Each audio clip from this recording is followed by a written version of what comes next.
lupa like, komen, dan subscribe channel Azam TV Jabar. Terima kasih. Sebuah video yang menampilkan aksi seorang pria mengamuk mengacungkan golok saat terlibat percecokan dengan sejumlah orang viral di media sosial. Insiden ini diduga dipicu sengketa gadai kendaraan antara pemilik mobil dan penerima gadai.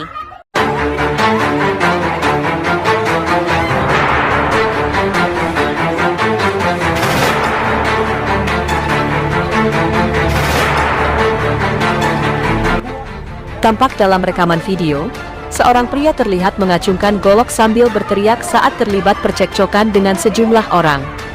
Insiden ini diduga karena sengketa gadai kendaraan antara pemilik mobil dan penerima gadai.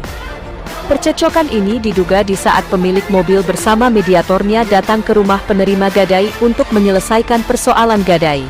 Kejar ke sini, nah itu tangannya berdarah, bukan kena tajam, mutlak bukan kena tajam karena saya tidak ada melukai sedikit. Udah Bang Ferry langsung mengiyakan, terjadilah kemarin pengambilan. Nah seperti ini, sampai di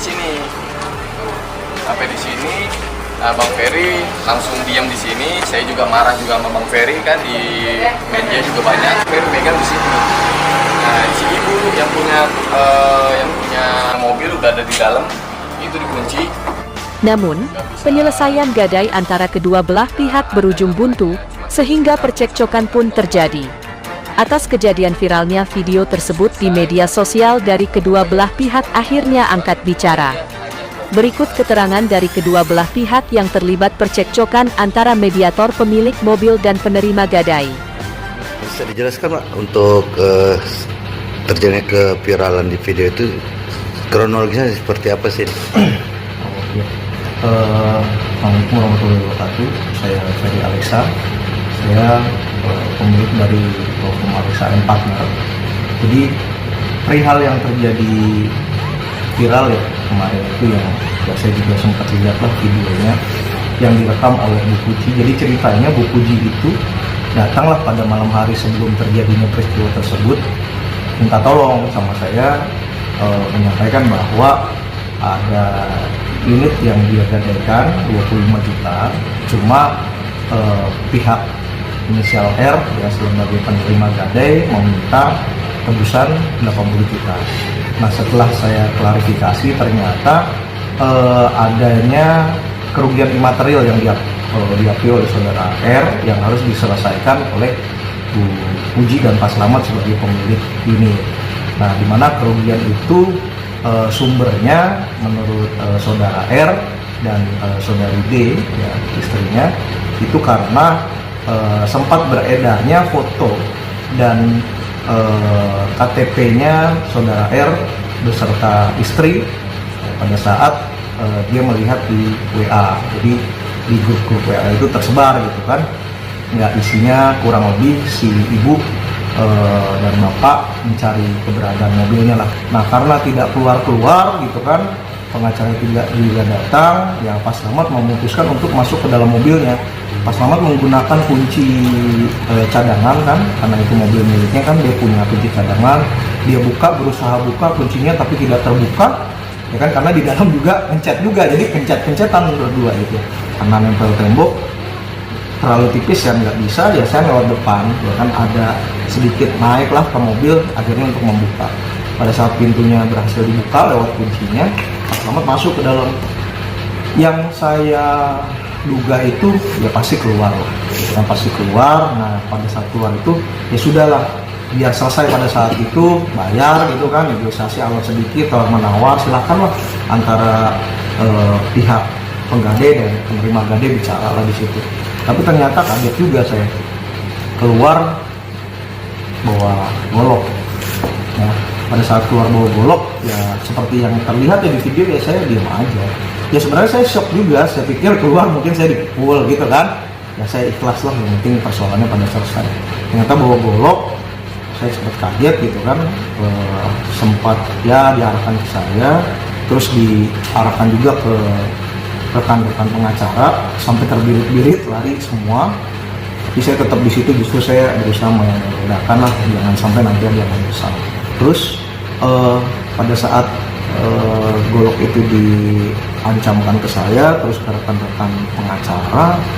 Saya sempat susul, gantian sekarang ya, saudari D itu keluar menggunakan senjata laras panjang. Yang saya identifikasi itu, yang satu itu senapan angin ya, senapan angin yang panjang, yang satu itu Glock ya. Saya lihat itu ya, sering lihat-lihat lah senjata kayak gitu kan, Glock.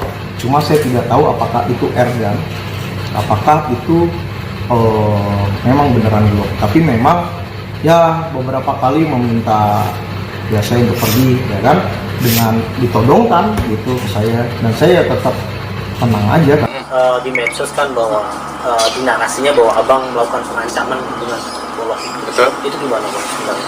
Ya sebenarnya kejadiannya sih nggak seperti itu ya, karena kan kita membela diri. Kita membela diri karena posisinya itu si mobil itu udah mau dibawa kabur. Nah makanya pas mau dibawa kabur ini istri teriak nih keluar dari rumah, pas teriak maling kan gitu. Nah baru saya kaget, nah saya ke dalam ngambil golok, dan memang niatnya nggak ada untuk membacok apa, nggak ada, benar-benar sama sekali nggak ada, memang hanya untuk menggeledah karena dia banyak-banyak rame-rame gitu datang ke rumah saya tanpa izin tanpa apa, langsung ada niatan mau ngambil mobil kan gitu, seperti itu sih. Permasalahannya apa sih sebenarnya? Permasalahannya itu sebenarnya gadai-menggadai. Jadi gadai-menggadai, saya niat membantu si ibu yang punya kendaraan. Nah, nggak tahunya pertengahan jalan gitu, mobil tersebut memang saya pinjam di temen. Nah, pas dipinjam ini anaknya datang ke rumah. Itu tanggal 1 minta ditebus. Ya oke kata saya, nanti ya Del gitu. Nanti saya ambil dulu mobilnya, lagi dipinjam, nanti pas ada di rumah boleh nanti saya antar ke rumah gitu. Nah nggak tahunya kita bikin oret-oretan perjanjian tanggal 9 Maret itu harus dihadirkan. Sebelum tanggal 9 Maret itu data saya disebar gitu. Itu sebar di mana aja? Ya kalau untuk disebar yang saya lihat itu waktu itu sih ada di WA, IG gitu. Terus sama grup Serdadu TNI. Nah itu dari WA dan IG itu sudah nggak ada. Kita telepon pas ada yang nyebar gitu, kita dapat informasi dari ibu. Nah, langsung dihapus semua karena mungkin takut gitu, entah gimana saya nggak tahu.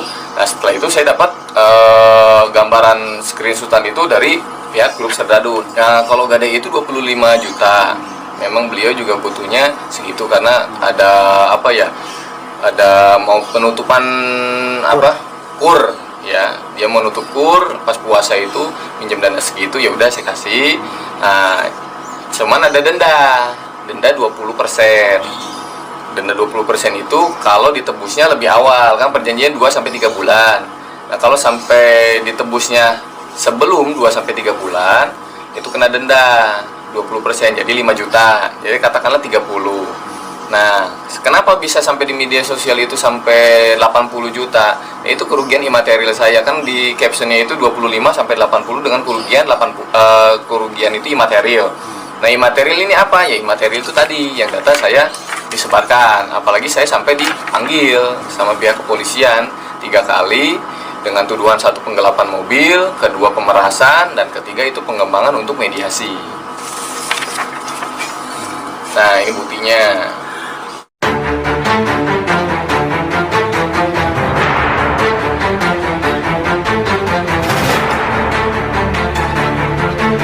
Hingga kini belum ada keterangan resmi dari kepolisian terkait insiden tersebut. Dari Karawang, Jawa Barat, Johar Hasibuan, Liputan Azam TV Jabar melaporkan.